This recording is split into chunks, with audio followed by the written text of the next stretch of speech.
सुबह का अभी पूरी तरह उजाला भी नहीं हुआ था। खिड़कियों के पर्दों से छनकर आती हल्की रोशनी ड्राइंग रूम के फर्श पर फीकी सी लकीरें बना रही थी। दीवार पर लगी घड़ी की टिक टिक उस सन्नाटे को और गहरा कर रही थी जो कौशल कुमार के आसपास फैला हुआ था। वह काले रंग के पैंट कोट में कुर्सी पर सीधा बैठा था। लंबा, मजबूत और रौबदार शरीर जिसे देखकर किसी सख्त मिजाज आदमी का अंदाजा आसानी से लगाया जा सकता था। उसकी पीठ कुर्सी से टिकी हुई थी, हाथ कुर्सी के बाजुओं पर थे और उंगलियां आपस में फंसी हुई थीं। चेहरे पर ऐसी सख्ती थी जैसे मुस्कुराना उसने कभी सीखा ही ना हो। उसकी नज़र सामने पड़ी खाली मेज पर थी, मगर उसके विचार कहीं और भटक रहे थे, बहुत गहरे और कड़वे। तभी किचन की तरफ से बर्तनों की हल्की सी आवाज आई और अगले ही पल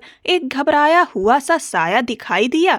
यह कशिश थी जिसके कदम घबराहट में थोड़े तेज हो गए थे। उसके हाथों में नाश्ते की ट्रे थी जिसमें चाय के कप से भाप उठ रही थी। उसके चेहरे पर रात भर की थकान, चिंता और डर साफ दिखाई दे रहा था। वह धीरे धीरे चलते हुए कौशल के सामने पहुंची, जैसे जरा सी आवाज भी किसी तूफान को जगा देगी। उसने ट्रे सामने रखी और झिझकते हुए धीमी आवाज में बोली, माफ कीजिएगा कौशल जी, नाश्ता बनाने में थोड़ी देर हो गई। दरअसल आदर्श भैया भी जा रहे थे तो उन्हें नाश्ता देने उसके शब्द अभी पूरे भी नहीं हुए थे कि अचानक तेज आवाज पूरे कमरे में गूंज उठी। ट्रे उछलकर जमीन पर जा गिरी, कप टूट गए, गरम चाय फर्श पर फैल गई। कशिश की सांस जैसे गले में अटक गई। कौशल ने गुस्से में ट्रे को लात मारकर दूर कर दिया। वह झटके से खड़ा हुआ और अगले ही पल उसने कशिश का हाथ जोर से पकड़ लिया। उसकी पकड़ इतनी सख्त थी कि कशिश के चेहरे पर दर्द साफ दिखाई देने लगा। उसने उसे अपनी तरफ खींचा और उसकी आंखों में देखते हुए जोर से बोला, कितनी बार समझाया है तुम्हें, मेरे सामने आदर्श का नाम मत लिया करो। और किसकी इजाजत से तुम उस कमरे में गई थी? मैंने मना किया था या नहीं? जवाब दो। उसकी आवाज अब गुस्से से कांप रही थी। हर बार कहा है मैंने, तुम उस आदमी का कोई काम नहीं करोगी। तुम मेरी पत्नी हो, किसी की नौकर नहीं। जब मैंने तुम्हें माँ का काम करने से भी मना किया हुआ है तो तुम ऐसे कैसे उसका काम करने चली गई? बोलो, अभी जवाब दो, वरना अच्छा नहीं होगा। उसका गुस्सा अब बेकाबू हो चुका था। कशिश का पूरा शरीर कांप रहा था। उसकी आंखों में आंसू भर आए। डरते डरते वह बोली, माँ जी ने कहा था कौशल जी, इसीलिए गई थी। मैंने मना भी किया था, मगर उन्होंने कहा कि आपको कोई आपत्ति नहीं होगी। मुझे माफ कर दीजिए, आगे से ध्यान रखूंगी, दोबारा ऐसा नहीं होगा। मैं सिर्फ उनके कहने पर गई थी, मैंने आपकी बुराई भी नहीं की। उन्होंने कहा था कि वो आपसे खुद बात करेंगी, प्लीज मुझे माफ कर दीजिए। उसके शब्द दया की गुहार थे, मगर कौशल के चेहरे पर जरा भी नरमी नहीं आई। उसने कशिश को जोर से पीछे धक्का दे दिया। वह लड़खड़ाई और बड़ी मुश्किल से खुद को संभाल पाई। कौशल गुस्से में चिल्लाया, मेरी नजरों से दूर हो जाओ, अभी के अभी। उसकी आवाज पूरे कमरे में गूंज गई। फिर उसने उंगली उठाकर कहा, और याद रखना, अगर दोबारा तुम मुझे उसके पास जाती हुई या उसे कुछ देती हुई दिखाई दी तो तुम अपने पति का ऐसा रूप देखोगी जिसकी तुमने कभी कल्पना भी नहीं की होगी। बहुत सहली मैंने तुम्हारी ये नादानियां। मैं उस आदमी को बहुत अच्छे से जानता हूँ, इसीलिए तुम्हें बार बार रोक रहा हूँ। चाहे वह तुम्हें कितना भी कहे, कितना भी मजबूर करे, तुम उसका कोई काम नहीं करोगी। यह मेरी आखिरी बात है। अगर तुमने मेरी बात नहीं मानी तो मैं तुम्हें सबक सिखाऊंगा। वह एक पल के लिए रुका, फिर ठंडे लेकिन सख्त लहजे में बोला, और हाँ, मेरे कमरे की सफाई कर देना। वार्डरोब ठीक से लगी होनी चाहिए, कमरा बिल्कुल साफ होना चाहिए। जब मैं वापस आऊं तो मुझे सब कुछ ठीक ठाक मिले। 2 दिन से तुम्हें लगातार कह रहा हूं कि कमरे की सफाई कर दिया करो, लेकिन तुम्हें जैसे कोई फर्क ही नहीं पड़ता। अब से रोज मेरे कमरे की सफाई होगी। मुझे गंदगी बिल्कुल पसंद नहीं है। बाकी सारे काम छोड़ दो, पहले यह काम, समझ आई? उसकी आंखों में चेतावनी साफ दिखाई दे रही थी। फिर उसने और भी सख्त आवाज में कहा, वरना मैं तुम्हारे साथ ऐसा करूंगा कि तुम सोचती रह जाओगी कि आखिर हुआ क्या है। यह कहकर वह मुड़ा और दरवाजे की तरफ बढ़ गया। उसके कदमों की आवाज इतनी सख्त थी जैसे कोई फैसला सुना दिया गया हो और अब पीछे मुड़कर देखने की कोई गुंजाइश ही ना बची हो। कशिश ने कांपती हुई आवाज में पीछे से कहा, कौशल जी, नाश्ता तो कर लीजिए। मगर वह रुका तक नहीं। दरवाजा जोर से बंद हुआ और कमरे में फिर वही सन्नाटा फैल गया। फर्क बस इतना था कि अब उस सन्नाटे में टूटे हुए कपों के टुकड़े, फर्श पर फैली चाय और कशिश की दबाई हुई सिसकियां भी शामिल थीं। वह कुछ देर वहीं खड़ी रही। उसकी नजर अपने हाथ पर पड़े लाल निशान पर टिक गई। सुबह की वही धूप जो कुछ देर पहले नरम और सुकून देने वाली लग रही थी, अब उसे अजीब सी ठंडी और बेरहम लग रही थी। उसे खुद पर गुस्सा आने लगा। वह सोच रही थी कि आखिर कौशल की बात नजरअंदाज करके उसने आदर्श का काम किया ही क्यों। वह साफ मना भी कर सकती थी, शायद सब ठीक रहता। मगर अपनी इसी गलती की वजह से आज वह एक बार फिर अपने पति के गुस्से का शिकार बन गई थी। वक्त धीरे धीरे गुजरने लगा। दोपहर की धूप खिड़कियों के शीशों से होकर किचन में उतर आई थी। बाहर आंगन में रोशनी तेज थी, लेकिन किचन के अंदर एक अजीब सी भारी खामोशी थी, जैसे हवा भी धीरे धीरे चल रही हो। कशिश चूल्हे के सामने खड़ी थी और हांडी में चम्मच चला रही थी। उसकी कलाई में हल्की सी थकान महसूस हो रही थी। सुबह की घटना को कई घंटे बीत चुके थे, लेकिन उसके हाथ पर पड़े निशान और दिल में बैठा डर अभी भी ताजा था। वह बार बार खुद को संभालने की कोशिश कर रही थी, जैसे आंखों में भरे आंसुओं को बाहर आने की इजाजत ही ना दे रही हो। उसे दुख था कि उसे बिना वजह इतना डांटा गया, लेकिन उससे भी ज्यादा उसे इस बात का अफसोस था कि कौशल बिना नाश्ता किए ही ऑफिस चला गया। वह अपनी हर जिम्मेदारी पूरी तरह निभाता था, पति होने का हर फर्ज निभाता था। अभी उनका रिसेप्शन भी नहीं हुआ था, फिर भी वह उसके लिए हर चीज का ख्याल रखता था। लेकिन आज उसकी वजह से वह भूखा ही चला गया था और यह बात कशिश को बिल्कुल भी अच्छी नहीं लग रही थी। तभी अचानक उसे अपने पीछे किसी के होने का एहसास हुआ। हल्की सी कदमों की आहट थी, जो घर के नौकरों जैसी नहीं थी। वह चौंक कर पलटी। सामने आदर्श कुमार खड़ा था, साफ सुथरे कपड़े, होठों पर हल्की सी मुस्कान और आंखों में वही अजीब सी नजर जो कशिश को हमेशा बेचैन कर देती थी। उसे देखते ही कशिश ने तुरंत नजरें झुका ली और धीमी आवाज में बोली, नमस्ते। यह कहते हुए एक पल के लिए उसे कौशल का डर महसूस हुआ, मगर फिर भी उसके मुंह से यह निकल ही गया। आदर्श ने हल्की मुस्कान के साथ जवाब दिया, नमस्ते। फिर उसने गर्दन थोड़ा टेढ़ी की और थोड़ी दिलचस्पी से बोला, सुना है आज सुबह सुबह भैया ने तुम्हारी अच्छी खासी क्लास लगा दी। पता नहीं तुम्हारे साथ ऐसा बर्ताव क्यों करते हैं, आदर्श ने जैसे अनजान बनते हुए कहा। ऑफिस में तो जितनी भी लड़कियां काम करती हैं, सबके साथ उनका व्यवहार बहुत अच्छा होता है, सबको इज्जत देते हैं, बस तुम्हें छोड़कर।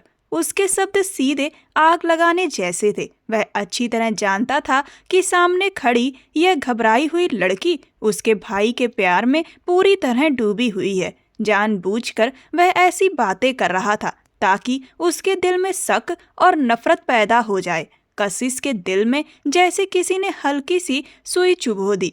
एक पल के लिए उसकी आंखों में नमी तैर गई, मगर उसने तुरंत खुद को संभाल लिया। वह चम्मच चलाती रही, लेकिन उसकी आवाज कोशिश के बावजूद हल्की सी कांप गई। नहीं, ऐसी कोई बात नहीं है, वो बस डांट रहे थे कि उनका काम पहले किया करो। फिर उसने जल्दी से बात बदल दी, आपको कुछ चाहिए आदर्श जी? वह ज्यादा देर उससे बात नहीं करना चाहती थी। कौशल ने मना किया था और उसके बाद उससे बातचीत करना उसे ठीक नहीं लग रहा था। आदर्श हल्का सा हंस पड़ा। उसकी हंसी में अजीब सी शरारत थी। अरे भाई मत बोला करो, उसने मुस्कुराते हुए कहा। इतनी खूबसूरत लड़की के मुंह से भाई अच्छा नहीं लगता। फिर उसने किचन के चारों तरफ नजर दौड़ाई और बोला, वैसे तुम सुबह से गायब कहाँ थी? थोड़ी देर पहले मैं आया था, लेकिन तुम कहीं दिखाई ही नहीं दी। तुम्हारे कमरे की तरफ भी गया था, वहां भी नहीं थी। कहाँ छुपी हुई थी? कशिश के हाथ एक पल के लिए रुक गए। उसने नजरें झुकाए ही जवाब दिया, मैं कौशल जी के कमरे की सफाई कर रही थी। कमरा बहुत बिखर गया था, 2 दिन से कह रहे थे, लेकिन हर बार कोई ना कोई काम आ जाता था।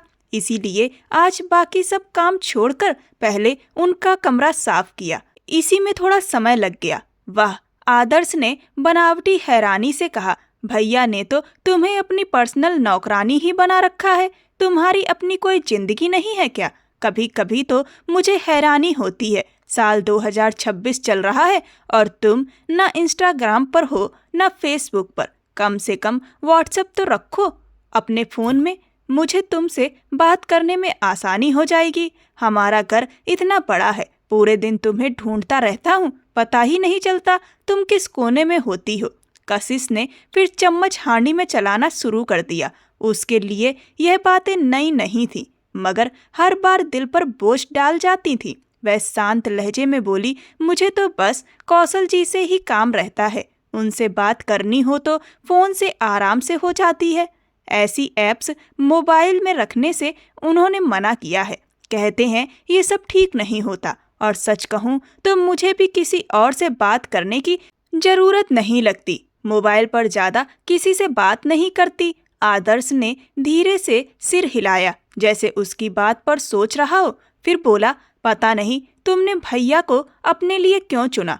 कशिश ने तुरंत जवाब दिया। इस बार उसकी आवाज में एक अजीब सी मजबूती थी। मैंने नहीं चुना, आपके बाबा अमरलाल जी ने चुना था, और उनका मुझ पर एहसान है कि उन्होंने मुझे इस घर में जगह दी। अभी मेरी शादी को ज्यादा दिन नहीं हुए हैं, फिर भी कौशल जी मेरा पूरा ख्याल रखते हैं। मेरे कपड़े, मेरा खाना, मेरी हर जरूरत, सब कुछ वही पूरा करते हैं। मैं उनकी इज्जत क्यों ना करूं और उनकी बात क्यों ना मानूं? जब कोई मुझे अपनाने वाला नहीं था, तब उन्होंने मुझे अपनाया था। मेरा फर्ज है कि मैं उनकी सेवा करूं, उनके काम करूं। अगर मुझे इस घर में इज्जत और जगह मिल रही है तो वह अपनी बात पूरी कर ही रही थी कि आदर्श एक कदम उसके करीब आ गया। उसकी आवाज धीमी हो गई। ये सब मैं भी कर सकता हूँ कशिश, लेकिन तुम शायद देखना ही नहीं चाहती। कशिश घबराकर उसकी तरफ देखने लगी। कशिश का दिल जोर से धड़क उठा, मगर अगले ही पल आदर्श हंस पड़ा, जैसे उसने अभी अभी कही बात को मजाक में उड़ा दिया हो। अरे छोड़ो यार, मजाक कर रहा था। इतनी सी बात पर इतना सीरियस हो जाती हो? फिर उसने हल्के से हाथ हिलाया और बोला, खैर मुझे एक कप चाय बना दो, मैं कमरे में इंतजार कर रहा हूँ, बहुत थक गया हूँ। फिर ऑफिस भी जाना है, वरना तुम्हारा पति बिना वजह बाबा अमरलाल साहब से मेरी शिकायत करके सारी प्रॉपर्टी अपने नाम करवा लेगा। उसके लहजे में हंसी भी थी और ताना भी। यह कहकर वह मुड़ा और किचन से बाहर चला गया। उसके कदमों की आवाज धीरे धीरे दूर होती चली गई। कशिश वहीं खड़ी रह गई। उसके हाथ में पकड़ा चम्मच हांडी में रुका हुआ था। उसने एक गहरी सांस ली, मगर दिल का बोझ कम नहीं हुआ। आदर्श की बातें, उसका अंदाज, उसकी नजरों की चमक, सब कुछ ठीक नहीं लग रहा था। उसने चुपचाप चाय का बर्तन उठाया, मगर दिल के किसी कोने में एक अजीब सी बेचैनी जाग चुकी थी, जो दोपहर की उस खामोशी से भी ज्यादा भारी थी। उसका मन कर रहा था कि साफ मना कर दे कि वह ये चाय नहीं बना सकती, क्योंकि उसके पति को पसंद नहीं है कि वह आदर्श का कोई काम करे। लेकिन फिर भी वह चाय बनाने लगी। वह बिना वजह मना करके बात को और बढ़ाना नहीं चाहती थी। वक्त धीरे धीरे गुजरता गया और रात गहरी हो गई। पूरे घर में हल्की सी खामोशी फैली हुई थी। कहीं दूर पंखे की आवाज सुनाई दे रही थी। कॉरिडोर की पीली रोशनी दीवारों पर फैल रही थी, जिसमें कशिश का साया दीवार पर हिलता नजर आ रहा था। उसके हाथों में खाने की ट्रे थी, मगर उसके हाथ हल्के हल्के कांप रहे थे। दिल की धड़कन कुछ तेज थी, जैसे सीने से बाहर निकल आएगी। माथे पर हल्का सा पसीना आ गया था, जबकि मौसम इतना गर्म भी नहीं था।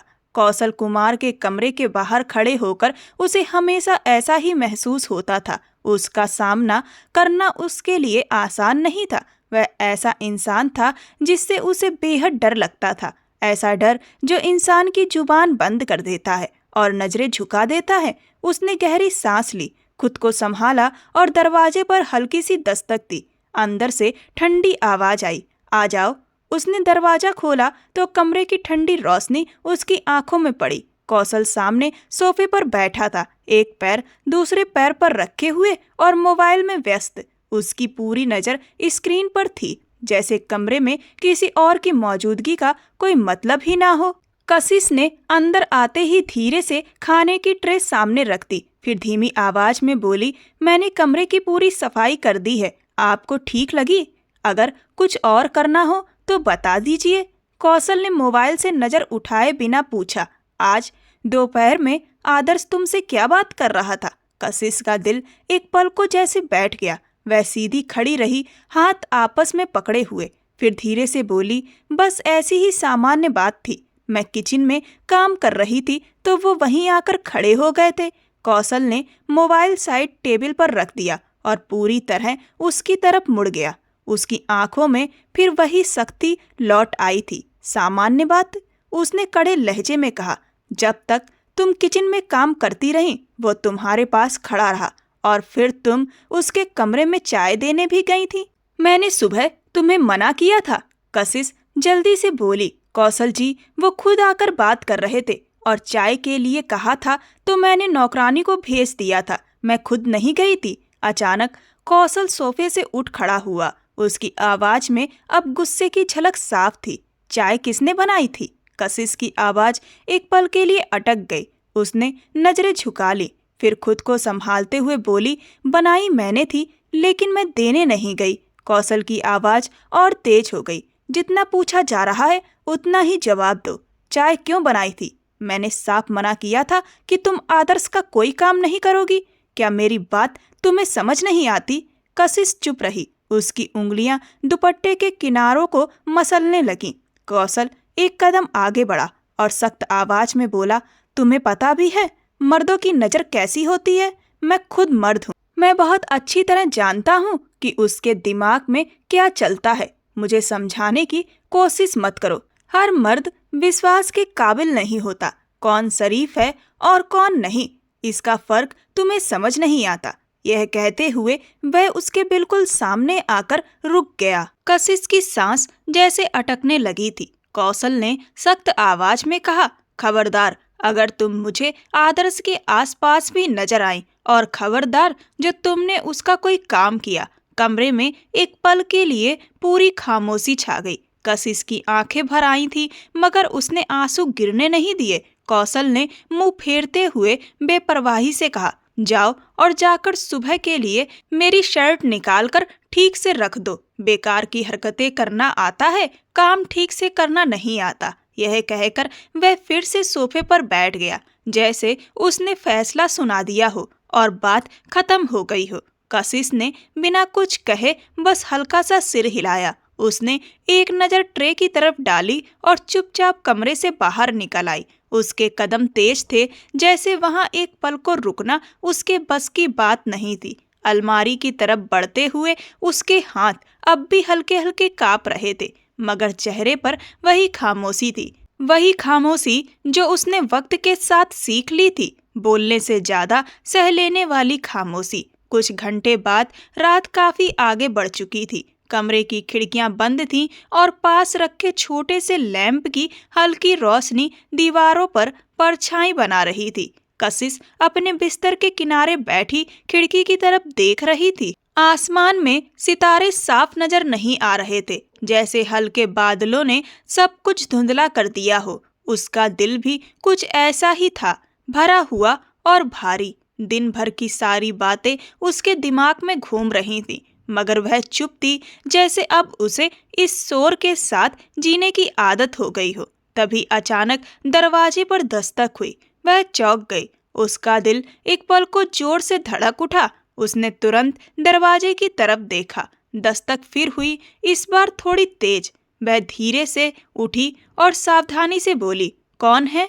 बाहर से आदर्श की आवाज आई। कशिश, मैं हूँ, दरवाजा खोलो, तुमसे काम था। कशिश के चेहरे पर घबराहट साफ दिखने लगी। वह दरवाजे के पास आई और धीमी मगर संभली हुई आवाज में बोली, आप अभी यहाँ से जाइए, रात बहुत हो गई है, मैं सुबह आपका काम कर दूंगी। अगर कौशल जी को पता चल गया तो वो बहुत गुस्सा करेंगे। कुछ पल की खामोशी के बाद आदर्श की आवाज आई, मतलब मेरी बात की तुम्हारी नजर में कोई कीमत नहीं है? मैं तुम्हारा देवर भी हूँ, इतनी सी मदद भी नहीं कर सकती? कशिश का दिल धक्क से रह गया। वह दरवाजे के पास खड़ी रही मगर हैंडल पकड़ने से पहले रुक गई।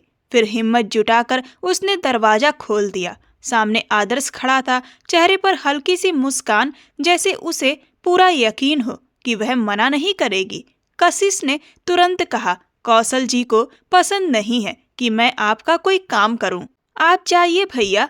आदर्श हल्का सा हंस पड़ा। अरे कौशल जी कौन होते हैं मना करने वाले? हम सब एक ही घर में रहते हैं। मैं तुम्हारा देवर हूँ, क्या तुम मेरी थोड़ी सी मदद भी नहीं कर सकती? कशिश ने नजरें झुका ली, फिर धीरे मगर साफ आवाज में बोली, आप देवर जरूर हैं लेकिन सगे देवर नहीं हैं और आप मेरे दोस्त भी नहीं हैं। कौशल जी को यह पसंद नहीं है और वो मेरे पति हैं। मुझे उनकी बात माननी होगी, उन्हें मुझ पर पूरा हक है। आदर्श थोड़ा और करीब आ गया। उसकी आवाज अब धीमी थी। अभी तो बस शादी हुई है, अभी तो तुम पूरी तरह उसके कमरे में भी नहीं पहुंची। खैर छोड़ो, मुझे सुबह एक जरूरी मीटिंग में जाना है। क्या तुम मेरी शर्ट प्रेस नहीं कर सकती? कशिश ने घबराकर दीवार पर लगी घड़ी की तरफ देखा। सुइयां लगभग 12 बजा रही थीं। रात के ठीक 12 बजे थे। वह धीरे से बोली, कृपया आप जाइए, अच्छा नहीं लगेगा। अरे यार प्लीज, आदर्श ने जिद करते हुए कहा।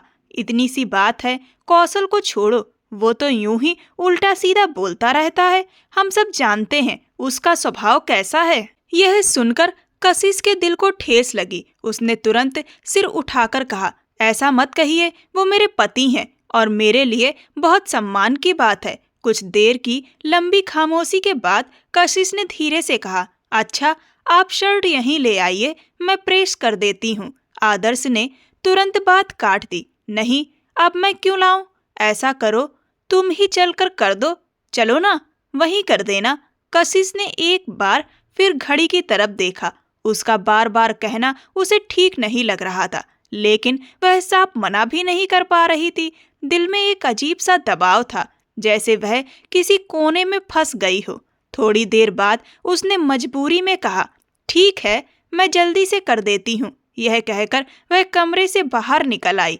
कॉरिडोर की रोशनी उसे तेज लग रही थी। उसके कदम हल्के थे मगर दिल भारी। पीछे से आदर्श मुस्कुराते हुए उसके पीछे चल पड़ा और कशिश को उसकी यह मुस्कान बिल्कुल अच्छी नहीं लगी। उसने नजरें झुका ली मगर दिल में एक अनजानी सी बेचैनी जाग चुकी थी, जो उस रात के अंधेरे से भी ज्यादा गहरी थी।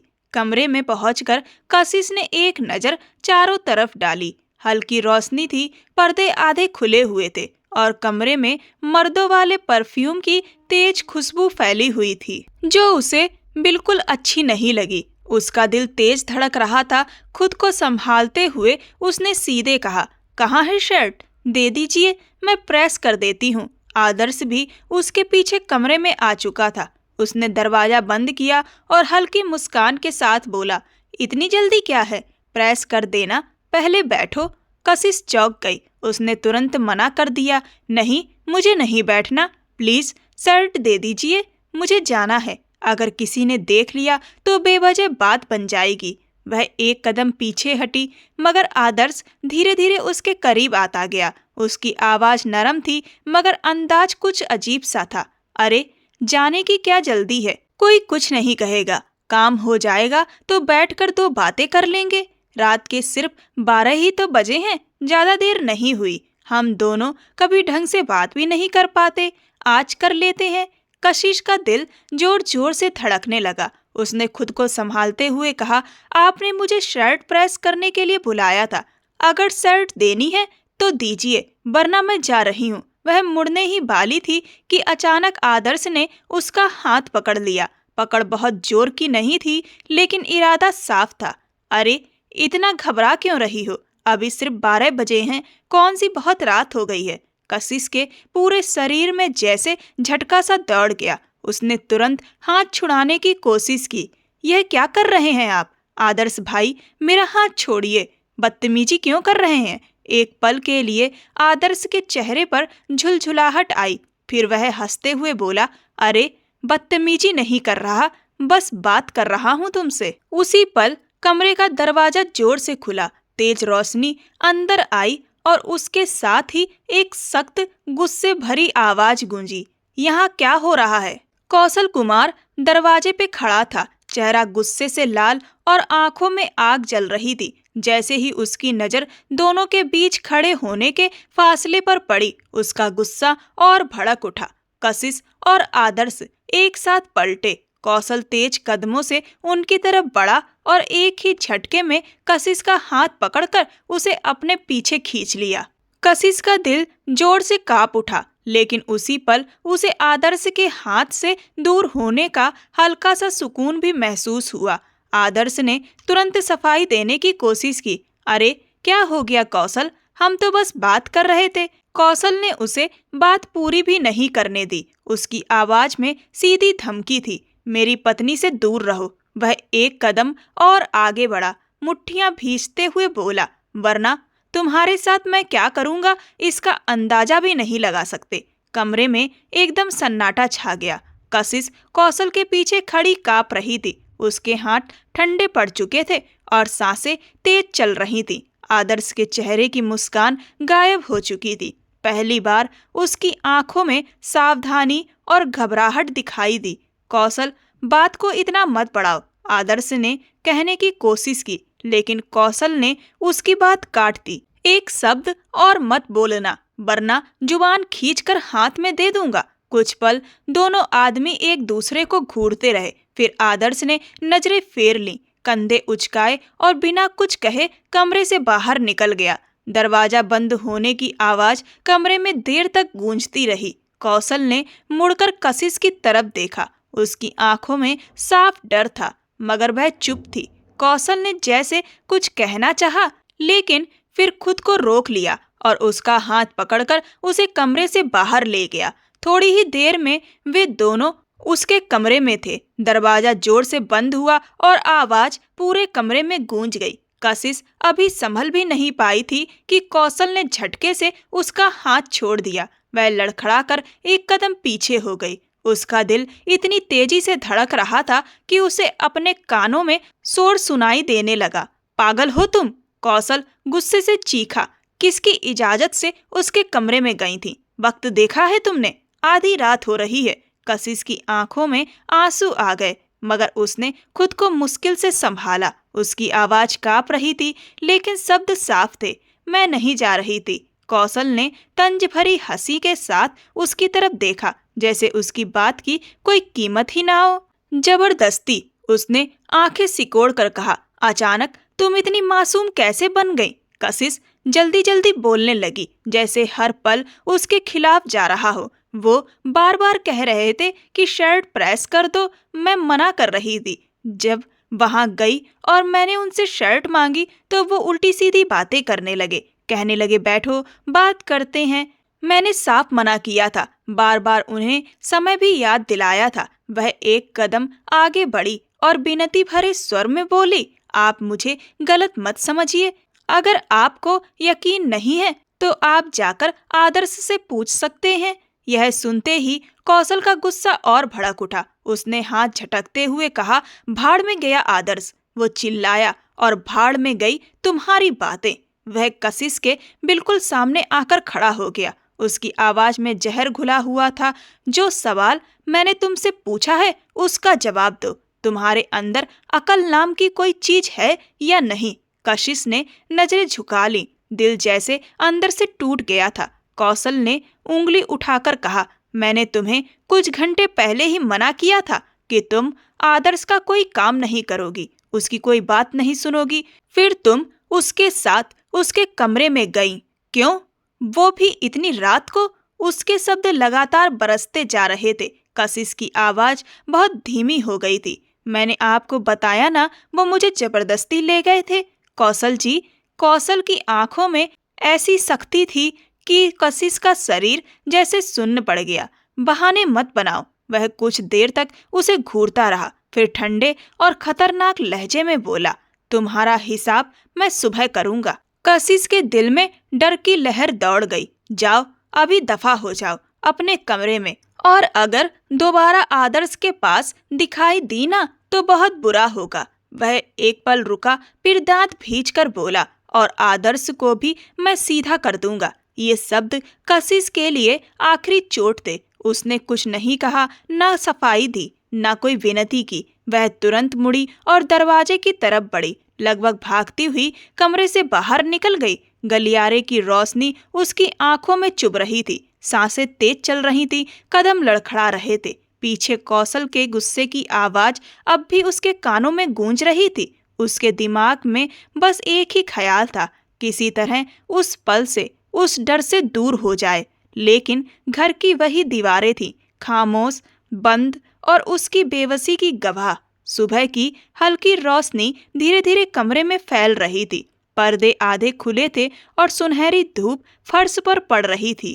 कौशल आईने के सामने खड़ा अपनी शर्ट के बटन ठीक कर रहा था। चेहरे पर वही सख्ती, वही ठंडा सन्नाटा। बाहर से वह शांत दिख रहा था, लेकिन अंदर कहीं गुस्सा अब भी उबल रहा था। तभी अचानक कमरे का दरवाजा जोर से खुला। कौशल चौंक कर पलटा। सामने आदर्श खड़ा था। कुछ पल तक कमरे में सन्नाटा रहा। फिर बिना किसी औपचारिकता के आदर्श ने आगे बढ़कर कौशल की कॉलर पकड़ ली और गुस्से में बोला, कल रात मेरे कमरे में क्या तमाशा लगा रखा था तुमने?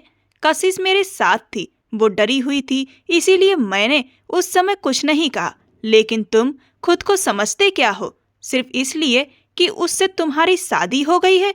क्या तुमने उसे खरीद लिया है? तुम्हारा जब मन करेगा तुम उस पर चिल्लाओगे और मैं खड़ा तमाशा देखता रहूंगा।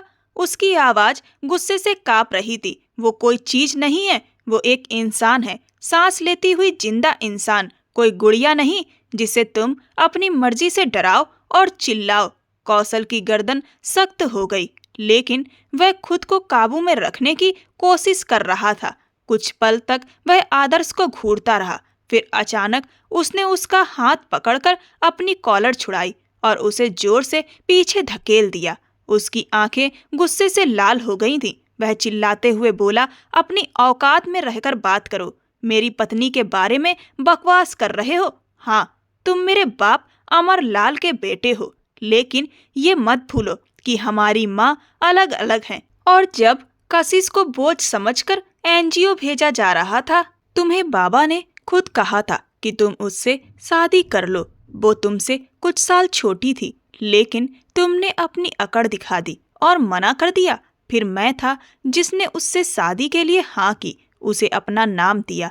अब ये मेरी मर्जी है कि मैं उसे गुड़िया की तरह रखूं या एक इंसान की तरह। ये मुझे तुमसे सीखने की जरूरत नहीं है। कौशल की आवाज में घमंड और गुस्सा साफ झलक रहा था। आदर्श की सांसें तेज हो रही थीं। कौशल फिर बोला, बेहतर होगा अपनी हद में रहो और मेरी पत्नी से दूर रहो। उसका तुमसे बात करना भी मुझे पसंद नहीं है, समझे? तुम अपनी औकात समझो। मेरी नजर में तुम हो ही क्या? आदर्श के चेहरे की लकीरें सख्त हो गईं। वो खुद को संभालने की कोशिश कर रहा था, लेकिन कौशल की हर बात उसके अंदर आग लगा रही थी। मुझे चैलेंज मत करो कौशल, आदर्श अचानक चिल्लाया।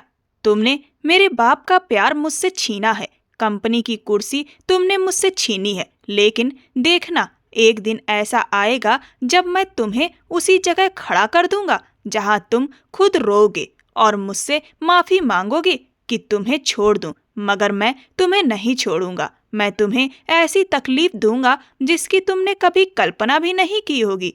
कौशल गुस्से से चीख पड़ा, निकल जाओ यहाँ से, बड़े आए बाप का प्यार छीनने की बात करने वाले। आज तक किया क्या है तुमने बाप के लिए? सिर्फ तुम्हारी माँ ने मेरे पिता को फंसाया था और मेरी माँ की जिंदगी में जहर घोला था। मेरा मुंह मत खुलवाओ आदर्श, जाओ यहाँ से। सुबह सुबह मुझसे उलझने की कोई जरूरत नहीं है। मैं चुप रहता हूँ सिर्फ बाबा की इज्जत की वजह से। लेकिन अगर तुमने मेरी पत्नी की तरफ गलत नजर से देखा या उसे जरा सा भी नुकसान पहुंचाने की कोशिश की, तो मेरा वो रूप देखोगे जिसकी तुमने कभी कल्पना भी नहीं की होगी। आदर्श ने उंगली उठाई और धीमी लेकिन ठोस आवाज में कहा, देख लेना मैं क्या करता हूँ। अगर तुम्हें पछताने पर मजबूर नहीं किया तो मेरा नाम आदर्श कुमार नहीं। अगर तुम्हारे पिता अमरलाल साहब हैं तो वही मेरे भी पिता हैं। हमारा खून एक है, हमारा डीएनए एक है।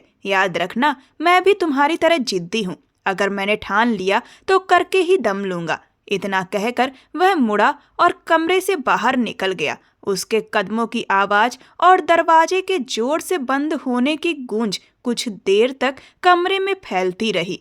पीछे कौशल अपनी कॉलर ठीक करने लगा।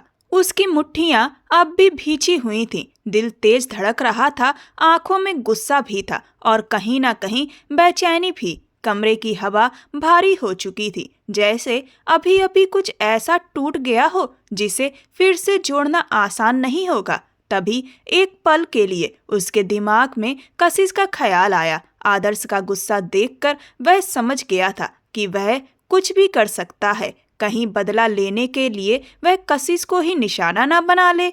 यही सोचकर कौशल थोड़ा परेशान हो गया, लेकिन फिलहाल उसने खुद को संभाला, तैयार हुआ और ऑफिस के लिए निकल गया। वक्त धीरे धीरे गुजर रहा था। दोपहर की रोशनी फीकी और सुस्त थी, जैसे सूरज भी किसी को जगाने की कोशिश ना कर रहा हो। कशिश की तबीयत सुबह से ही ठीक नहीं थी। कौशल के कमरे की तरफ जाते हुए उसके कदम भारी लग रहे थे। हाथ में झाड़ू और डस्टिंग का सामान था और वह चुपचाप आगे बढ़ रही थी। घर की हल्की सी आवाजें भी उसके कानों तक दबकर पहुंच रही थीं। कौशल ऑफिस जाने से पहले ही उसे कह गया था, मेरे कमरे की बेडशीट बदल देना, डस्टिंग कर देना, झाड़ू भी लगा देना, कमरा बिल्कुल साफ होना चाहिए। वह अक्सर जानबूझकर उसे अपने कमरे का काम दे देता था ताकि उसका ज्यादातर वक्त वहीं बीते और वह आदर्श के सामने कम पड़े। लेकिन उसे यह नहीं पता था कि आज का दिन उन दोनों की जिंदगी में एक नया मोड़ लाने वाला है। कशिश चुपचाप कमरे में घुसी और काम में लग गई। हाथ थक रहे थे, आंखें भारी हो रही थी, लेकिन वह रुकी नहीं। उसने बेडशीट बदली, फर्श साफ किया, सामान ठीक जगह रखा। सब कुछ करते करते अचानक उसका शरीर जवाब देने लगा। नींद की थकान उस पर हावी हो गई और बिना सोचे समझे वह पलंग पर बैठ गई, फिर धीरे से लेट गई। कुछ ही पलों में उसकी आंखें बंद हो गईं और वह गहरी नींद में चली गई। उसे खुद भी पता नहीं चला कब नींद ने उसे पूरी तरह घेर लिया। कुछ देर बाद हल्की सी आहट और कमरे की बदलती रोशनी से उसकी आंख खुली। वह घबरा कर उठ बैठी। सामने कौशल ड्रेसिंग टेबल के पास खड़ा अपने बाल ठीक कर रहा था। उसकी नजर जैसे ही कशिश पर पड़ी, वह कुछ पल उसे देखता रहा, फिर शांत आवाज में बोला, सो जाओ अगर नींद आ रही है। सुबह आदर्श से हुई बहस के बाद उसका दिमाग बहुत उलझा हुआ था, इसीलिए वह ऑफिस से जल्दी लौट आया था। लेकिन कशिश को अपने कमरे में यूं सोता देख उसके अंदर अजीब सा सुकून भी आया था। कशिश ने धीमी आवाज में कहा, नहीं, मैं बस जा ही रही थी। आपको कुछ चाहिए? आज आप जल्दी आ गए। उसकी आवाज लड़खड़ा रही थी और उसे बहुत शर्मिंदगी महसूस हो रही थी कि वह उसके कमरे में सो गई। कौशल ने सामान्य लहजे में कहा, नहीं, कुछ नहीं चाहिए, बस एक फाइल का काम था, इसीलिए घर आ गया।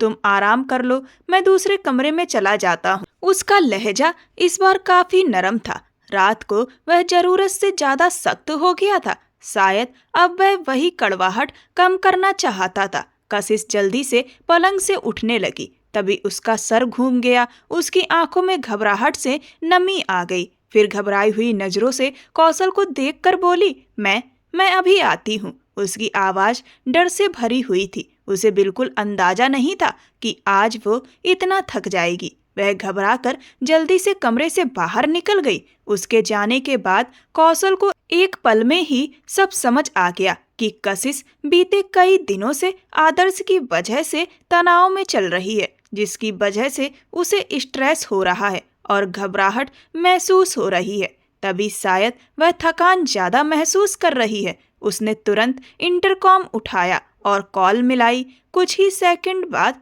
स्पीकर से आवाज आई, जी साहब, कोई काम है? यह घर में काम करने वाली किरण की आवाज थी। कौशल ने धीमी लेकिन सख्त आवाज में कहा। किरण, एक काम करो, कशिश के कमरे में जाओ और उससे कहो कि कौशल साहब बुला रहे हैं, अभी आए और मेरी बात सुने। किरण ने तुरंत जवाब दिया, जी साहब, अभी बता देती हूँ। यह कहकर उसने कॉल काट दी। थोड़ी देर बाद वह किचन से निकलकर सीधे कशिश के कमरे की तरफ चली गई। उसने दरवाजा खटखटाया, लेकिन कमरे में कशिश नजर नहीं आई। कुछ पल इंतजार करने के बाद बाथरूम का दरवाजा खुला और कशिश बाहर आई। किरण ने तुरंत कहा, कशिश, भाभी आपको कौशल साहब अपने कमरे में बुला रहे हैं, शायद उन्हें कोई काम है, आप उनसे मिल लीजिए। कशिश घबराकर बोली, उन्होंने क्यों बुलाया है? उसे अंदर ही अंदर पता था कि क्यों बुलाया होगा, लेकिन डर के मारे उसका दिल जोर जोर से धड़क रहा था। किरण ने कंधे उचकाते हुए कहा, पता नहीं, शायद कोई काम होगा।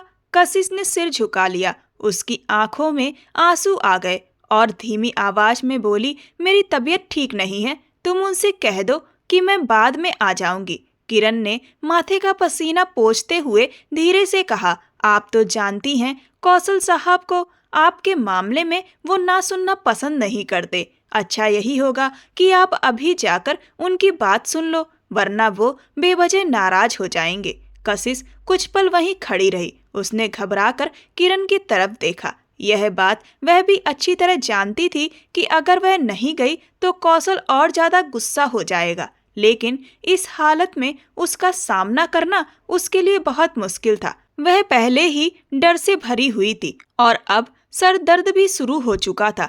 फिर भी उसका कहना टालना उसके बस में नहीं था, इसीलिए वह चुपचाप कौशल के कमरे की तरफ चल पड़ी। उसके होंठों पर बस एक ही बात थी कि वह उसे डांटे नहीं। उसकी तबीयत इतनी खराब हो चुकी थी कि उसमें डांट सुनने की भी ताकत नहीं बची थी।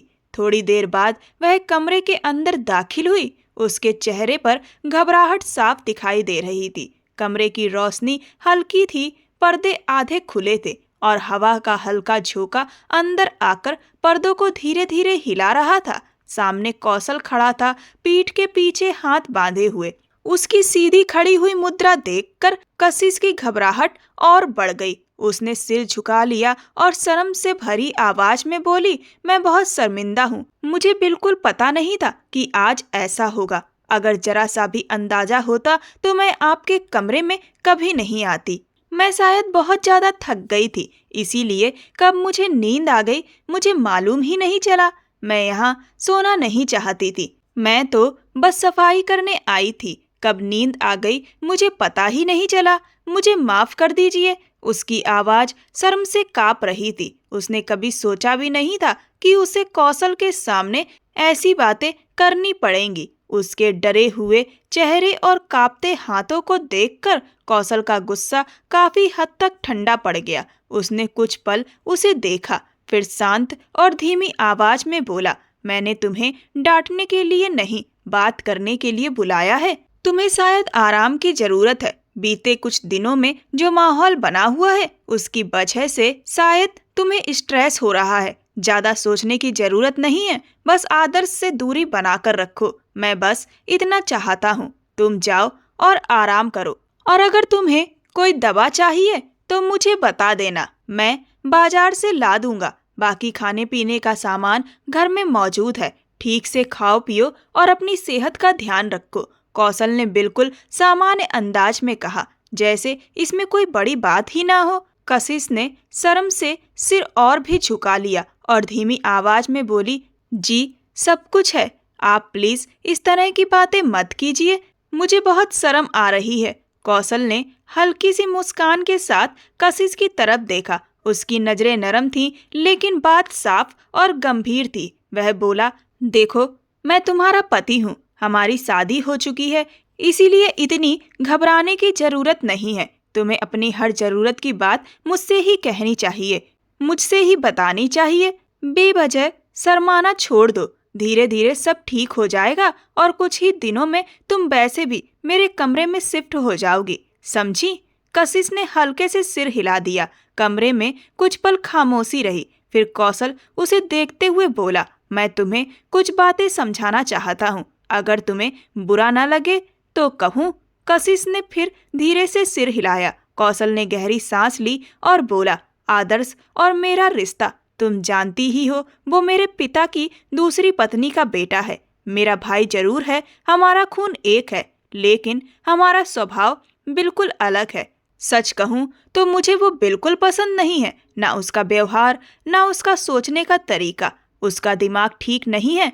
कशिश चुपचाप सुनती रही। उसका दिल थोड़ा तेज धड़क रहा था। कौशल ने गंभीर और संभले हुए लहजे में आगे कहा, उसने मुझे सीधे सीधे धमकी दी है कि वो कुछ करेगा। मुझे उससे कोई डर नहीं लगता। वो मेरे साथ कुछ भी करे, मुझे फर्क नहीं पड़ेगा, लेकिन मुझे तुम्हारी चिंता है। अगर उसने तुम्हें निशाना बनाया तो शायद मैं तुरंत कुछ कर भी ना पाऊं। तुम बहुत सीधी और डरने वाली हो। वो तुम्हें डराने की कोशिश करेगा और शायद तुम डर भी जाओगी। इसीलिए बेहतर है कि तुम खुद को उससे दूर रखो। उससे बात मत करो, उसके किसी काम में मत पड़ो। अगर वो कुछ कहे तो साफ मना कर देना, समझी? उसने थोड़ी सख्ती से कहा। वो इस समय नफरत से पागल हो चुका है। उसे सही गलत का फर्क भी समझ नहीं आ रहा। ऐसे इंसान से दूरी रखना ही अच्छा होता है। कशिश ने धीरे से सिर हिला दिया। उसका दिल अभी भी तेज धड़क रहा था, लेकिन आंखों में थोड़ा सुकून भी था। कौशल ने फिर पूछा, समझ आई मेरी बात? कशिश ने उसकी तरफ देखकर धीरे से कहा, जी समझ गई हूँ। मैं उनसे अब कोई बात नहीं करूँगी। अगर वो मुझे कुछ कहेंगे तो मैं वहां से चली जाऊंगी। आप जैसा कहेंगे मैं वैसा ही करूंगी। कौशल ने नरम आवाज में कहा, उम्मीद है तुमने मेरी बात ठीक से समझ ली होगी। हर आदमी की नजर अच्छी नहीं होती। औरत को कई बार अपनी हिफाजत खुद करनी पड़ती है।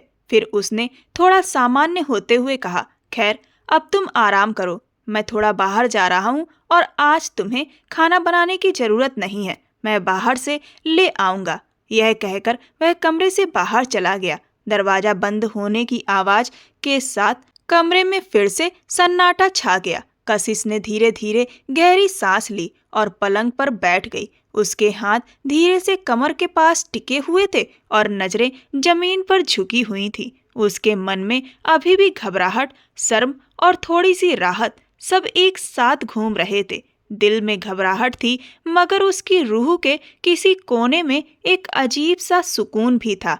ऐसा सुकून जो उसने पहले कभी महसूस नहीं किया था। वह धीरे से बिस्तर पर लेट गई और पर्दों की तरफ देखते हुए आंखें बंद कर ली। उसके बाल चेहरे पर बिखरे हुए थे और हल्की हल्की सांसों के साथ वह कुछ देर के लिए अपनी ही दुनिया में खो गई।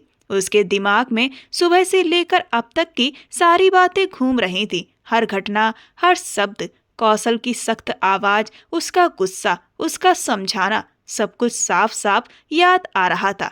लेकिन इन सब के बीच कशिश को एक बात का एहसास था कि अब वह सुरक्षित है। उसे लग रहा था कि अब कोई उसे नुकसान नहीं पहुंचा सकता, क्योंकि उसके पीछे कौशल खड़ा है। यही सोचकर वह थोड़ी निश्चिंत हो गई थी। उसे बिल्कुल अंदाजा नहीं था कि दुनिया में कुछ लोग ऐसे भी होते हैं जो किसी की जिंदगी बर्बाद करने के लिए किसी भी हद तक जा सकते हैं। वक्त धीरे धीरे गुजर रहा था। कमरे में हल्की हवा चल रही थी। पर्दे धीमे धीमे हिल रहे थे और बिस्तर पर लेटी कशिश का शरीर हल्का हल्का सिहर रहा था। लेकिन उसके दिल में एक नया हौसला भी जाग रहा था कि अब वह सावधान रहेगी और हर कदम सोच समझकर उठाएगी। बाहर की तेज धूप भी पर्दों से छनकर कमरे में आ रही थी। कशिश गहरी नींद में थी। उसकी सांसें धीमी और शांत थीं। बाल भी चेहरे पर बिखरे हुए थे। अचानक उसे लगा जैसे कोई उसे घूर रहा हो। किसी की नजरों की गर्मी उसे अपने ऊपर महसूस हुई। पहले तो उसने आंखें बंद रखकर उस एहसास को नजरअंदाज करने की कोशिश की, लेकिन उसका दिल तेज धड़कने लगा। तभी उसे अपने बाजू पर किसी के हाथ का स्पर्श महसूस हुआ। वह झटके से जाग गई। उसका दिल इतनी तेजी से धड़क रहा था कि उसे अपनी धड़कन कानों में सुनाई दे रही थी। उसने आंखें खोली तो सामने झुका हुआ एक आदमी देखकर उसका खून सूख गया। वह डर से सिहर उठी। सामने आदर्श खड़ा था और उसकी नजरें ठीक नहीं थी। कशिश घबराकर उठ बैठी और तुरंत अपना हाथ छुड़ाने की कोशिश की। उसकी आंखों में डर और हैरानी दोनों थे। आदर्श की आवाज धीमी थी, लेकिन उसमें खतरनाक शक्ति थी। उसने कहा, तुम्हारे पति ने आज मुझे खुली चुनौती दी है। वो सोचता है कि मैं उसका कुछ नहीं बिगाड़ सकता, लेकिन आज मैं उसे दिखाऊंगा कि मैं क्या कर सकता हूँ। आज मैं तुम्हारी इज्जत मिट्टी में मिला दूंगा, यहीं उसके ही कमरे में। फिर दुनिया को बताऊंगा कि मैंने उसकी बीवी के साथ क्या किया। वह और करीब झुकते हुए बोला, मैं यहाँ से चला जाऊंगा, लेकिन जाने से पहले तुम्हें और तुम्हारे पति दोनों को बर्बाद करके जाऊंगा। वो अपने आप को बहुत बड़ा हीरो समझता है। आज उसे पता चलेगा असली ताकत किसकी है और उसकी औकात क्या है। कशिश की आंखों में डर के मारे आंसू भर आए। उसका गला सूख गया था और शरीर कांपने लगा था। उसे समझ नहीं आ रहा था इस वक्त वह क्या करे। कमरे की हवा अचानक भारी और डरावनी हो गई थी। वह रोते हुए बोली, ऐसा क्यों कर रहे हैं आप? आदर्श भैया, मैंने तो हमेशा आपका काम किया है, आपकी मदद की, फिर आप मेरे साथ ऐसा कैसे कर सकते हैं? वह उसे रोकने की कोशिश कर रही थी। पहले ही उसकी तबीयत ठीक नहीं थी और अब इस बदतमीजी से उसकी हालत और खराब हो रही थी। आदर्श ने सख्त नजरों से उसे देखते हुए कहा, तुम्हारा पति सब जानता था। उसे पता था कि तुम मुझसे बात करती थी, मेरे काम करती थी। इसी बात से वो मुझसे जलता है। आज मैं उसकी वही जलन निकालूंगा। आज उसकी पत्नी की इज्जत मेरे हाथों मिट्टी में मिलेगी और वह कुछ नहीं कर पाएगा। इतना कहकर वह कशिश के पास आने लगा। उसका साया उस पर पड़ चुका था कि तभी अचानक कमरे का दरवाजा जोर से खुला। कौशल अंदर आया और उसकी आंखें गुस्से से जल रही थीं। उसने देखा कि आदर्श उसके कमरे में उसकी पत्नी के बहुत करीब खड़ा है और उसकी इज्जत पर हाथ डालने की कोशिश कर रहा है। कौशल ने बिना एक पल गवाए आगे बढ़कर उसका कॉलर पकड़ लिया और जोर से पीछे धक्का दिया। कमरे से बाहर निकलो। उसकी आवाज इतनी तेज थी कि जैसे कमरे की दीवारें भी कांप गई हों। आदर्श एक पल के लिए ठिठका, फिर कौशल की आंखों का गुस्सा देखकर तुरंत कमरे से बाहर भाग गया। उसके तेज कदमों की आवाज पूरे कॉरिडोर में गूंज गई। कौशल की नजर फिर कशिश पर पड़ी। वह फूट फूट कर रो रही थी। उसकी सांसें तेज चल रही थी, चेहरा आंसुओं से भीग चुका था और डर अभी भी साफ दिखाई दे रहा था। कौशल ने कुछ नहीं कहा, बस तेजी से कमरे से बाहर निकल गया। कशिश उसे जाते हुए देखती रह गई, लेकिन उसके आंसू रुक नहीं रहे थे। वह बिस्तर पर बैठ गई, हाथ घुटनों पर रखे हुए थे, सांसें बिखरी हुई थी और शरीर हल्का हल्का कांप रहा था। कौशल ने एक पल के लिए उसे देखा था, फिर नजरें फेर कर बाहर चला गया। कॉरिडोर में आदर्श के भागने की आवाज अभी भी गूंज रही थी। कशिश की सांसें धीरे धीरे संभलने लगीं, लेकिन दिल में डर और राहत दोनों साथ मौजूद थे। वह वहीं बैठी रही जैसे कोई बड़ा तूफान गुजर चुका हो और अब कमरे में सिर्फ उसकी थकी हुई सांसें बाकी हों। कमरे में हल्की रोशनी थी और बाहर की धूप पर्दों से छनकर अंदर आ रही थी। उधर आदर्श तेजी से बाहर निकल रहा था। वह घर से भाग जाना चाहता था। उसके कदम तेज थे और नजरें इधर उधर घूम रही थी, जैसे कोई रास्ता तलाश रहा हो। वह बस इस जगह से दूर जाना चाहता था, लेकिन जैसे ही वह हवेली के दरवाजे के पास पहुंचा, उतने में कौशल पीछे से आ गया। उसने एक झटके में आदर्श को पकड़कर पीछे खींचा और जोरदार लात मारकर उसे जमीन पर गिरा दिया। आदर्श की आंखों में हैरानी और डर साफ दिखाई दे रहा था, लेकिन कौशल की आंखों में सिर्फ गुस्सा था। कौशल ने तुरंत उसके चेहरे पर 2 जोरदार घूंसे मारे और चिल्लाकर कहा, तेरी हिम्मत कैसे हुई मेरी पत्नी पर बुरी नजर डालने की? आज मैं तुझे जिंदा नहीं छोड़ूंगा। उस वक्त उसे यह भी याद नहीं रहा कि यह मामला घर के अंदर ही रहना चाहिए। उसका गुस्सा इतना ज्यादा था कि वह खुद पर काबू नहीं रख पा रहा था। उसे सिर्फ अपनी पत्नी का रोता हुआ चेहरा याद आ रहा था और वही उसे और भड़का रहा था। शोर सुनकर हवेली के बाकी लोग भी वहां जमा होने लगे। सब लोग हैरानी और डर के साथ यह नजारा देख रहे थे। कोई कुछ बोल नहीं पा रहा था। आदर्श जमीन पर पड़ा था और मुश्किल से बोल पाया, छोड़ दो मुझे, मैं जा रहा हूँ हमेशा के लिए इस घर को छोड़कर। कौशल कुमार ने उस पल एक और थप्पड़ मारा और सख्त आवाज में बोला, जवाब दो, मेरी पत्नी पर नजर क्यों डाली तुमने? इतनी हिम्मत कैसे हुई तुम्हारी कि कशिश को उस नजर से देखो? आदर्श कुमार आंखें झुकाकर घबराई आवाज में बोला, मैं उससे प्यार करता था, मैं उससे शादी करना चाहता था, लेकिन मेरी माँ ने साफ मना कर दिया। उन्होंने कहा कि लावारिस लड़की को बहू बनाकर घर लाने की जरूरत नहीं है, इसीलिए मुझे पीछे हटना पड़ा और तुम हीरो बनकर उससे शादी कर बैठे। लेकिन वो आज भी मेरा प्यार है। यह सुनते ही कौशल कुमार ने उसके मुंह पर एक और जोरदार थप्पड़ मार दिया और गुस्से से बोला, तमीज से नाम लो मेरी पत्नी का। यह प्यार नहीं है। तुम जैसा आदमी प्यार के लायक ही नहीं है। अगर सच में प्यार होता तो हिम्मत करते, सबके सामने कहते कि तुम ही उससे शादी करोगे। लेकिन तुम तो डरपोक निकले, एक घटिया इंसान जो कुछ कर नहीं सका, तो अब एक औरत की इज्जत पर हाथ डालने चला आया। यह कहते हुए कौशल ने उसे फिर थप्पड़ मार दिया। तभी कदमों की आहट के साथ अमरलाल साहब आ गए। उनके आते ही माहौल अचानक गंभीर हो गया। उन्होंने कौशल की तरफ देखकर सख्त आवाज में कहा, छोड़ दो उसे, मैं खुद उसे पुलिस के हवाले करूंगा।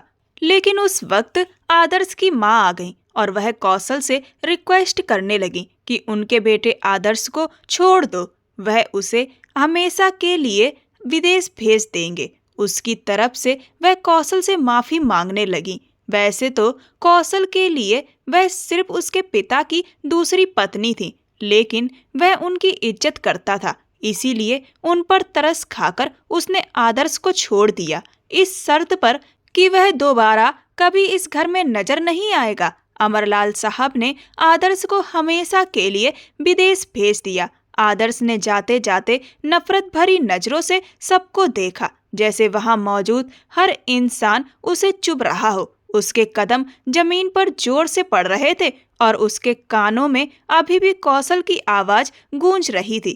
थोड़ी देर बाद अमरलाल साहब ने धीमी आवाज में कहा, जाओ अपनी पत्नी को देख लो, उसे भी इस वक्त तुम्हारी जरूरत है। कौशल ने हल्का सा सिर हिलाया। उसके कदम भारी थे, लेकिन इरादा मजबूत था। वह कमरे की तरफ बढ़ गया। उसकी आंखों में गुस्सा भी था, पत्नी की हिफाजत का एहसास भी, और कहीं अंदर थोड़ी राहत भी कि वह समय पर पहुंच गया। हॉल में अब धीरे धीरे शांति फैलने लगी थी, लेकिन आदर्श के गुस्से और नफरत की गूंज अभी भी माहौल में बाकी थी, जैसे कोई बड़ा हादसा होकर गुजरा हो और उसकी आहट अभी भी दीवारों में फंसी हो। उधर कमरे में हल्की पीली रोशनी फैली हुई थी। पर्दे हवा से धीरे धीरे हिल रहे थे और बाहर की धूप की नरम किरणें फर्श पर पड़ रही थीं। बिस्तर पर बैठी कशिश रो रही थी। उसकी आंखें आंसुओं से भरी थीं और दिल में डर साफ दिखाई दे रहा था। उसकी सांसें तेज थीं और पूरा शरीर हल्का हल्का कांप रहा था। उसे अब तक यकीन नहीं हो रहा था कि जिस आदमी को वह अपने घर का बड़ा मानती थी, जिसके पास वह कभी कभी मदद के लिए चली जाती थी, वही आज उसके साथ ऐसी हरकत करने की कोशिश करेगा। वह अपने ख्यालों में खोई हुई थी। तभी कौशल कुमार कमरे में दाखिल हुआ। उसके कदम धीमे थे, लेकिन भरोसे से भरे हुए। उसकी नजरें सीधे कशिश पर टिकी थी। वह बिना कुछ कहे तेजी से उसकी तरफ बढ़ा और उसे अपने गले से लगा लिया। कशिश का रोना और तेज हो गया। उसकी सांसें टूट टूट कर आ रही थीं और छोटे छोटे सिसकियों में उसके डर और राहत दोनों का एहसास साफ महसूस हो रहा था। जैसे ही उसे एहसास हुआ कि अब वह सुरक्षित है, उसका दिल और भी भर आया। थोड़ी देर बाद कौशल ने धीरे से उसे अपने से अलग किया और नरम आवाज में कहा, सब ठीक है, मैं यहाँ हूँ, अब तुम्हें किसी चीज से डरने की जरूरत नहीं है। कशिश ने आंसुओं से भरी आंखों के साथ सिर हिलाया और धीमी आवाज में बोली, मुझे माफ कर दीजिए, मैंने कुछ नहीं किया, मैं तो बस चुपचाप सो रही थी, मेरी कोई गलती नहीं है। कौशल ने उसके हाथ अपने हाथ में लेते हुए बहुत प्यार से कहा, गलती तुम्हारी नहीं, मेरी है। मुझे तुम्हें अकेले कमरे में सोने के लिए कहना ही नहीं चाहिए था। मुझे खुद ध्यान रखना चाहिए था कि दरवाजा ठीक से बंद हो। मेरी ही लापरवाही थी, मुझे माफ कर दो। कशिश ने हल्का सा होंठ काटते हुए सिर हिलाया और बोली, नहीं, आपने कोई गलती नहीं की, गलती मेरी ही है, मैं ही कसूरवार हूँ। आपने हमेशा मुझे उनसे दूरी बनाने को कहा था, लेकिन मैं ही मना नहीं कर पाई और आज यह सब हो गया। कौशल ने उसके कंधे पर हाथ रखते हुए शांत लेकिन मजबूत आवाज में कहा, बस अब चुप हो जाओ, जो होना था वो हो गया। अब तुम मेरे कमरे में हो, पूरी तरह से सुरक्षित। उसे घर से निकाल दिया गया है और हमेशा के लिए विदेश भेज दिया गया है।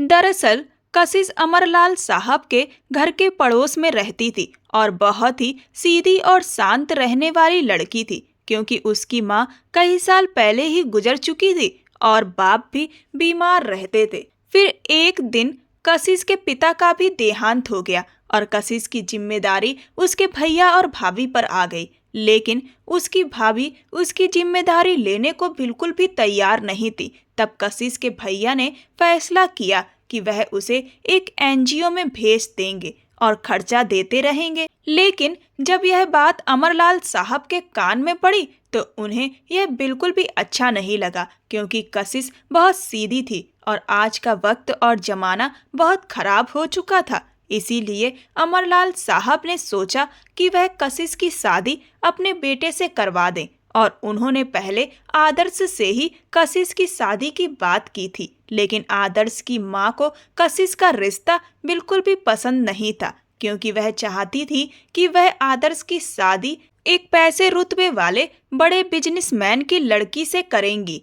और आदर्श अपनी माँ के आगे कुछ बोल नहीं पाया और अमरलाल साहब ने फिर कौशल से रिक्वेस्ट की, जिसके चलते कौशल ने कशिश से शादी कर ली और आदर्श मन ही मन कौशल से नफरत करने लगा। कशिश, जिसका स्वभाव ऐसा था कि वह लोगों को जल्दी इनकार नहीं कर पाती थी, इसी बात का फायदा आदर्श ने उठाना चाहा और उसे बहाने बहाने से अपने काम बताने लगा। ना चाहते हुए भी कशिश अपने स्वभाव के कारण उसे ना कह पाती थी और उसके काम करती थी। यह बात कौशल अच्छे से समझता था, इसीलिए वो उसे डांटता था और सख्ती से समझाता था, जिससे वह डर के ही सही लेकिन आदर्श से दूर रहे, क्योंकि कौशल अच्छे से समझ रहा था कि आदर्श क्या करने की कोशिश कर रहा है और इसीलिए वो कशिश के साथ बहुत सख्त तरीके से पेश आता था और उसे अपने काम बताता रहता था, जिससे वह उसके कामों में ही बिजी रहे। अमरलाल साहब ने कशिश और कौशल की शादी तो करवा दी थी, लेकिन कशिश अपने पिता की मौत के दुख से गुजर रही थी और तभी जल्दबाजी में शादी का फैसला लिया गया। इसीलिए अमरलाल साहब ने यह तय किया कि शादी तो बहुत ही सादगी से हो गई है, रिसेप्शन धूमधाम से किया जाएगा और तब तक कशिश अलग कमरे में रहेगी, जिससे उसे थोड़ा वक्त मिल सके खुद को संभालने का। और यह बात कौशल को भी सही लगी। इसीलिए एक ही घर में रहकर शादीशुदा होने के बाद भी कशिश और कौशल अलग अलग रह रहे थे। जो हादसा कशिश के साथ हुआ उसको लेकर कौशल उसे शांति से समझा रहा था और आज कशिश को समझ आ गया कि कौशल आखिर उसके साथ इतना सख्त क्यों था। कौशल ने भी कशिश से अपने मन की बात कह दी कि वह अब उसे पसंद करने लगा है और अब डरने की कोई भी बात नहीं है। अब तुम खुलकर अपना जीवन जी सकती हो। मैं तुम पर कोई भी रोक टोक नहीं लगाना चाहता था। जो कुछ था वह मजबूरी थी, हालात की वजह से मुझे ऐसा करना पड़ रहा था। तुम जो चाहो वह करो, तुम जैसे चाहो वैसे रहो, सब तुम्हारी मर्जी है। मैं कोई खड़ूस किस्म का इंसान नहीं हूँ, बस तुम्हारी फिक्र करता था और तुम अब बिल्कुल निश्चिंत हो जाओ। अब वह कभी यहाँ वापस नहीं आएगा और अब तुम इसी कमरे में रहोगी। कशिश ने धीरे से सिर उठाकर उसे देखा और हल्की हिचकिचाहट के साथ पूछा, लेकिन रिसेप्शन तो अभी नहीं हुआ ना? कौशल के चेहरे पर हल्की मुस्कान आ गई। उसने बहुत सुकून से कहा, हो जाएगा, तुम मेरी पत्नी हो, हमारी शादी हो चुकी है, मेरे लिए वही काफी है। मैं तुमसे प्यार करता हूँ और तुम्हारा ख्याल रख सकता हूँ। यह सुनते ही कशिश की आंखों में हैरानी और खुशी एक साथ चमक उठी। उसका रोना कुछ पल के लिए रुक गया। उसने धीमी आवाज में कहा, आप सच में मुझसे प्यार करते हैं? मुझे हमेशा लगता था कि मैं बस आप पर बोझ हूँ। कौशल ने हल्के से सिर हिलाया। उसकी आंखों में अपनापन और सच्चाई साफ दिखाई दे रही थी। उसने मुस्कुराकर कहा, किसी बोझ के लिए कोई लड़ाई नहीं करता। पागल लड़की, तुम मेरी पत्नी हो और अब मेरा प्यार भी। कशिश की आंखों में फिर आंसू आ गए, लेकिन इस बार उनमें दर्द के साथ खुशी भी थी। वह फिर से उससे लिपट गई। उसकी सांसें अभी भी हल्की हल्की कांप रही थीं, लेकिन दिल में एक अजीब सा सुकून था। उसने धीमे से कहा, मुझे भी आपसे बहुत प्यार है, मुझे माफ कर दीजिए। कौशल ने उसे और करीब खींच लिया। अपना सिर उसके कंधे पर टिकाते हुए धीमी आवाज में बोला, तुम्हें कभी माफी मांगने की जरूरत नहीं है, बस हमेशा मेरे साथ रहना, मुझ पर विश्वास रखना। मैं तुम्हारा बुरा कभी नहीं चाहूंगा। फिर जल्द ही कशिश और कौशल का धूमधाम से रिसेप्शन किया गया और दोनों एक खुशहाल जिंदगी की राह में चल पड़े। दोस्तों, कई बार रंजिश में लोग अंधे हो जाते हैं और सही और गलत का फर्क भूल जाते हैं। अगर आप सच में किसी से प्यार करते हैं तो उसके लिए स्टैंड लेना सीखें। आपको ये कहानी कैसी लगी, मुझे कमेंट सेक्शन में कमेंट करके जरूर बताएं। ये कहानी पूर्णतः काल्पनिक है। इसमें दिखाई गई सभी घटनाएं पूर्णतः काल्पनिक है। इस कहानी का उद्देश्य केवल मनोरंजन प्रदान करना नहीं, बल्कि सामाजिक शिक्षा देना भी है। ऐसी और भी रोमांचक कहानियों को सुनने के लिए मेरे चैनल को सब्सक्राइब कर वीडियो को लाइक कर दें और वीडियो को ज़्यादा से ज़्यादा शेयर करें। धन्यवाद।